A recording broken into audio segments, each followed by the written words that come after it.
I don't think they've got a keyway in there. See how the bolt and the washer turn? But nothing else. Yeah, it's missing a keyway. If anybody was wondering where those Fayette light bulbs for our deck lights that didn't work, they're installed here now, and it's nice and bright. The note on the board for this one was that they thought it was doing a funky, like, out of range cycle. It was sweeping all the pins off. The rake trip link is inverted. And what that'll do, let me zoom out a little bit here. It's gonna hang up your curved shoe. That piece binds against that shoe. And if I yank on that, you see the deck holding hook lower? It's gonna keep the deck hook lowered on a first ball cycle. So it'll sweep everything away, force it into a high level strike cycle. Sweep all your pins away and set a new rack randomly. Cool. Well, we're still gonna put the out of range kit on. I mean, why not? We've got some in stock. It's a nice thing to have. So, yeah, I'm not sure. We might film it, we might not. Kind of boring. Alright, we're all in. So really what the automatic out of range is gonna do, it's got a little hook here. It's gonna grab onto the pin on the hook selector during an out of range cycle. It's gonna hold the deck hook down, and it's going to lift the rake hook up and prevent the rake from sweeping anything standing or deadwood. So we're gonna go ahead, we're gonna turn it on. I've got a pin set out of range already. And then we're gonna watch it function.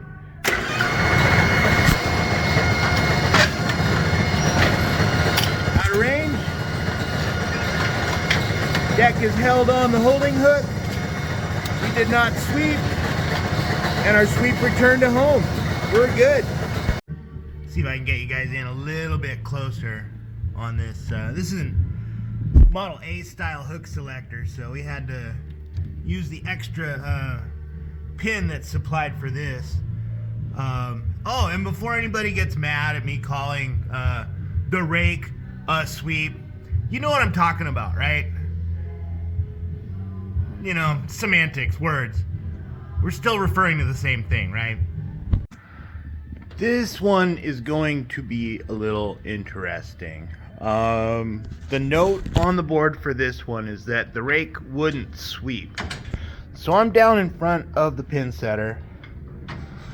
I can move the rake shaft assembly. Let's go ahead and release it. We may have something binding up somewhere else. Spring guide tube is good, obviously. I can push it back in. That's not the bind. I don't see any kind of a deck jam. What else could it be? Perhaps 4-to-1 worm gear. I pulled the well, here, let me take you guys up top. We've pulled the motor to elevator belt off the motor just to rule out any issues in the elevator frame creating a bind. Yeah, weird.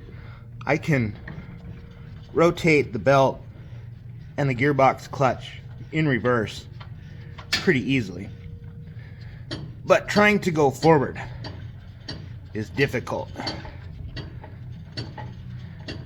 I'm dealing with increased tension here, to the point where the belt slips on the clutch pulley disc. I think maybe it's in the 4-to-1.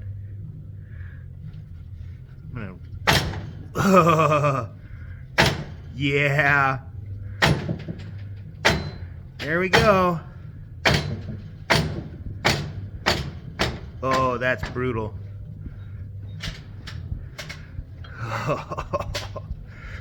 Oh no. Well, we're gonna schedule a 4-to-1 4-to-1 swap on this. It's Thanksgiving. It's probably not getting done today, but at least we've diagnosed the issue, huh? Now, I'm gonna leave it here at 270. Boxes unplugged, breakers turned off.